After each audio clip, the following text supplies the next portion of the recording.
In today's episode, we're going to talk about how to unlock the money to grow your business so you can stop doing everything yourself. So, a little while ago, I asked a question on my Facebook page where I said, what would you do differently if you trusted that the money would keep flowing into your business? And the responses basically mostly went along the lines of, I would invest in getting help so I can grow my business, so I can stop working myself to death, and I would invest in myself without guilt, fear, or worry. And so, when you're growing your business, when you're maybe in the early stages of growing your business, or it's just you, or maybe just you with some part time help, it can feel like you're stuck in a place where you're doing so much stuff yourself, but you're not making enough money to be able to pay somebody to help you get to the next level. So it can take all these different forms, but it basically condenses down to feeling like you're stuck and your business can't grow and you're having to do all this work because you don't have the money to have someone else help you. So if that's going on for you and you can relate to that, then I want to challenge you. What if the money to grow your business is actually there? And what if the thing that's getting in the way of you unlocking that money to grow your business is mostly your thinking? So we're going to be talking about that in today's episode. We're going to be talking about how your money habit archetype and the way you're wired around money can actually stop you from seeing that the money's right there, can stop you from accessing it.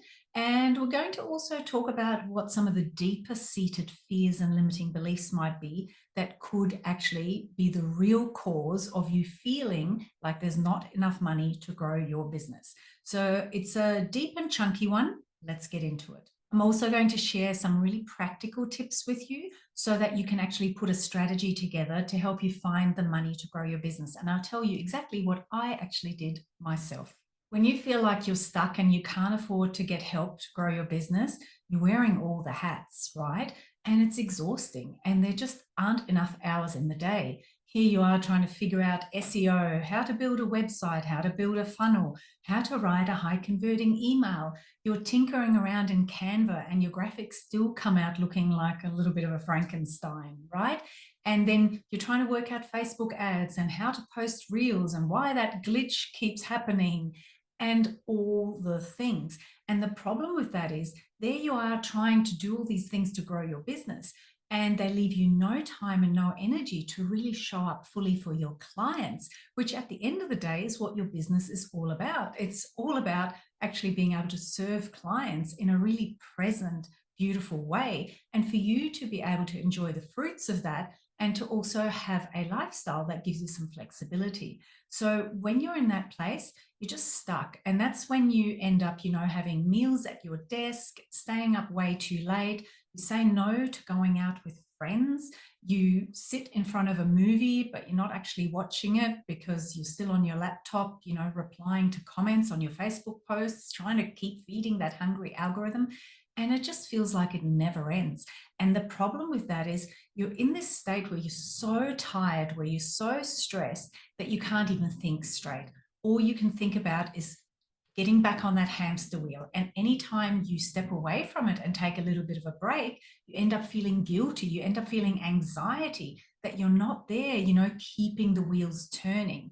And so that's a really unhealthy pattern that can end in self-destruction and certainly lands you in a lot of overwhelm and stress. So let's start looking at your money habit archetypes and how they could actually be contributing to this situation. So there are three money habit archetypes. There's the accumulator, the spender, and the overextender. And if you're not sure which one you are or you'd like to find out, then I'll link my quiz in the description below so that you can do that after you finish watching this episode. So let's talk about the first one, the accumulator. Now, most of the women I work with in the Magnetic Money Club actually fall into this category. And hilariously, they often think they don't qualify as an accumulator because they haven't accumulated enough. So an accumulator is innately driven by needing to feel safe. They need that buffer behind them, that safety net to help them know that it's all okay.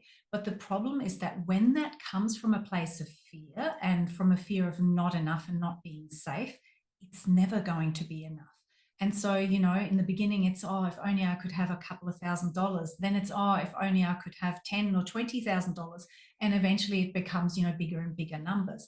And so because of that, they feel like they're never quite in a place where they can risk some of their safety net, some of their, margin into growing their business. It's like, yeah, but I need that.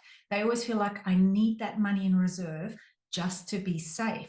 And so it's actually this thinking and it's this wiring that means that even though the money could literally be right there, you feel like it's not available to you because it's needed to keep you safe. And so that's the accumulator habit archetype. And like I said, most of the people who join the Magnetic Money Club are actually accumulators. The money's there and they still don't feel safe. And that's a really crappy way to be. And this is why I talk so much about, creating a state of abundance that's inside and outside. We want the money in the bank, but we actually want to feel abundant and safe internally as well. And ideally, we want that to be independent of the money in the bank. So when it comes to having the money to grow your business, be honest with yourself. If you are an accumulator and you resonate with that, is the money actually there? But what's really going on is that you're afraid to risk it. The next money habit archetype is the spender. Now, we see a fair few spenders in the Magnetic Money Club as well. And the spender pattern is basically money comes and whoops, money goes, right? It's coming in, but it's also flowing out pretty much at the same speed. And interestingly, how much money is coming in doesn't seem to change the pattern at all. In fact, none of these patterns are changed by the amount of money. And we're going to get back to that in a moment because that's really important, that to recognize that more money doesn't actually make a difference. You need to change the pattern. So let's go back to the spender habit archetype and how that affects your ability to find the money to grow your business. Well, if you're wired to be a spender, then as soon as money comes in, you're going to be looking for ways to spend it.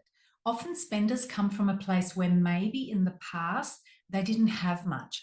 And so they got used to, I better spend it while I can because tomorrow I may not have enough. And so it's actually that fear of not having enough tomorrow that makes them spend it today because they figure, well, this is my only opportunity. And so what can happen there in business if you're wired as a spender is that the money comes in, but you're spending it on things that aren't really the highest priority. It's, oh, I might just invest in that course, or I might buy that new microphone, or I might upgrade my webcam or my laptop.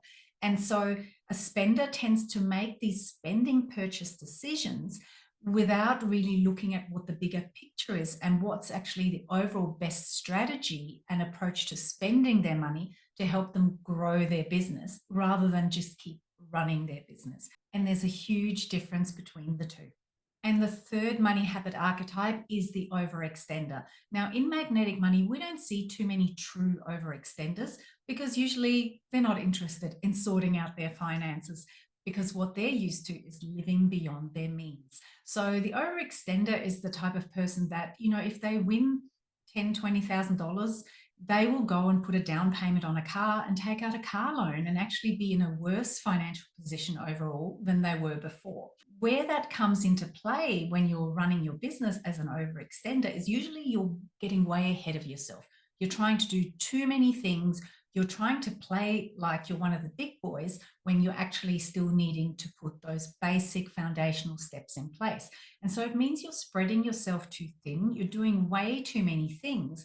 And what that results in is a lack of income. So you've got too much going on and you're not actually able to serve and show up properly in any one of those areas, and nothing's actually getting traction. And so your income just isn't enough for you to then be able to look at getting help in those areas. And you know what? The truth is that you're not ready for help in any of those areas because you actually need to pull back and focus on the one or two main approaches that are going to move you forward. You're going to start making more money faster, and then you'll be able to pay for someone to come in and support you in growing that further and then expand from there. So that's how an overextender habit archetype tends to show up when it comes to your business and your inability to find the money to grow it. Okay, so as I alluded to earlier, it's really important to recognize that however you're innately wired, more money won't change the pattern. The pattern can show up at small amounts of income, moderate amounts of income, and huge amounts of income. So if that pattern's been going on for you, then just bringing in more money won't change it. And what can actually happen is that as things get bigger and there is more income coming in, it actually feels like a bigger and bigger problem. So, what you need instead is you actually need to create a strategy that allows you to grow your business where you're at that point in time to the next stage. So, that's what we're going to talk about next. Some practical things that you can put in place to help you actually start finding that money and growing your business to the next stage and then the next and the next. Okay, let's just hit pause for a moment and check in. Is this helpful? What's coming up for you? Which money habit archetype do you think you resonate with? Is this making you rethink things that, hang on, maybe I do actually have the money, I'm just maybe not using it properly, not willing to spend it, or maybe my priorities are all over the place and all I need to do is actually just change some of my patterns and then I can grow my business. I can get that help and I can stop having to do all the things myself. Please let me know in the comments below what's coming up for you. And if you're finding this video helpful, would you please give the like button a little bit of a tickle? It really likes it. And also the algorithm really likes it and helps me bring you more videos like this. So let's talk about some practical approaches that are going to help you no matter what your money habit archetype is. And as is usually the case, we're actually going to start with a reframe. See, when most people think about getting help in their business, whether that's getting a virtual assistant or someone to help you with your social media, someone to fiddle with your website or do your SEO or whatever it is, they usually think about taking on a new ongoing cost. But the reframe that I want to invite you to make here is to think of it more as breaking it down into stages and having a look at, okay, where do I first need help in my business? What's the first task that's a low value task for you that still needs to get done that you'd really like to farm off to somebody else? So decide what that is. That's number one, rather than just, oh my God, I'm snowed under, I need help. Decide what that is and then decide how you're going to raise some money to be able to get that started. So, to give you an example, when I was building my finance business and I got to the stage where I was just working way into the night, every single night, because I was taking my kids to school, picking them up, helping them with their homework, having dinner with them, spending time with them, putting them to bed, then going back to work. And it just got to that stage where I was really burning the candle at both ends and I wasn't going to last. I knew I needed help. So what I did is I said, okay, I need an assistant to do these certain tasks for me so that I can go out there and build and grow my business, so that I can make more connections, so I can network, so I can bring more business in, which will then fund for that assistant to have a job ongoing. But initially, my first target was just to have an assistant for 6 months so I could spend those 6 months going out to grow the business and start bringing in more business consistently. So then we could look at going to the next stage where she was going to be my permanent assistant. So for that first stage, I've talked to you about the money to fund that is more than likely already in your business because number one, if you're an accumulator, you just don't want to part with it. Number two, if you're a spender, you're probably spending it on all the wrong things. And number three, if you're an overextender, you're certainly spending it on all the wrong things. And you actually are going to do a whole lot better by pulling back a little bit and focusing on the things that gain the most traction first. For me, I didn't feel like I had the money, although I probably did, but I didn't know then what I know now about how the unconscious mind works because this was before I became a hypnotherapist. So I was still doing things the hard way. So what I did is I borrowed some money. I just took money out of my mortgage, enough to fund the next 6 months of my assistant's salary. And I made sure that the tasks I gave her were ones that, were really going to free me up. I made it very clear that this is a 6-month thing, but the idea was that these 6 months were going to be spent me generating enough business so then she could have an ongoing job with even more hours. So we started here with a goal to taking it there. And so I want to encourage you, however you're going to fund it, whether it's out of existing money, which I challenge you is more than likely the case, it's already there, or whether you do decide to maybe borrow some money or take some savings or whatever it is, but to break it down. Break it down into doable, achievable stages, set little goals and milestones that you can reach, and then move on to the next one. And what that does is it actually starts making it feel achievable. It stops making it feel like this huge commitment that you're too afraid to step into, and allows you to just say, look, instead of doing that course, learning how to edit my own videos or whatever it is, I'm actually going to pay somebody to do that for me, free myself up instantly, because paying for the course doesn't mean that you then instantly have the knowledge either, right? You pay for a course, then you still have to spend the time learning it, then you have to spend the time doing it. So most of the time, you're actually better off just paying somebody who's already an expert at it and getting the job done, instantly freeing you up, rather than spending more or less the same amount of money on the course and then still having to commit all of your time to it. Is this making sense? Let me know in the comments below. Now, if you feel like the money's just not there and you're like, Miriam, I hear you, but it's just not there, I don't have it, that's okay. You can still take the same approach. So come up with a strategy to raise some funds, whether it's having a special sale, making a special offer, or taking on a side gig.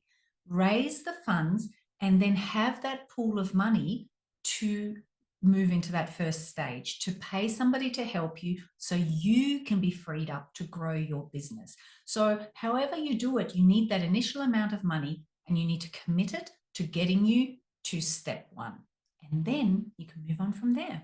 So by breaking it down into stages, you make it really achievable and you make it feel doable rather than daunting and overwhelming and just impossible.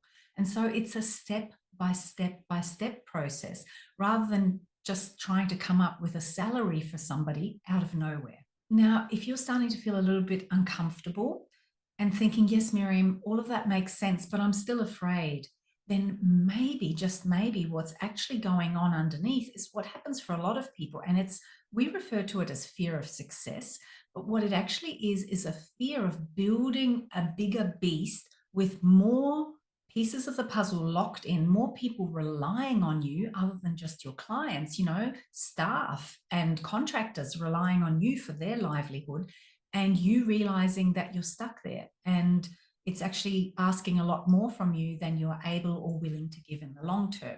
That's a real fear that people have. And, it's actually a valid fear because it can happen. It recently happened to one of the people I was looking up to, and I still look up to, Vanessa Lau, multi-million-dollar business built in just a few short years. And she realized that she had to walk away from it. And I did a whole episode about it. And I encourage you to watch that one next, because in that episode, we talk about the 5 key strategies and elements that you need to get in place to begin with so that you're not inadvertently building a business monster. So watch that next, and let's make sure that that fear of success, number one, is not a thing that's getting in the way and unconsciously giving you the excuse of, oh, don't really have the money, so we're not going to do it anyway.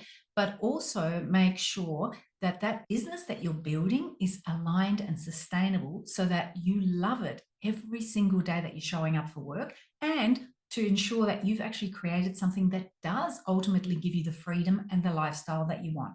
So click on that next, and I'll see you over there.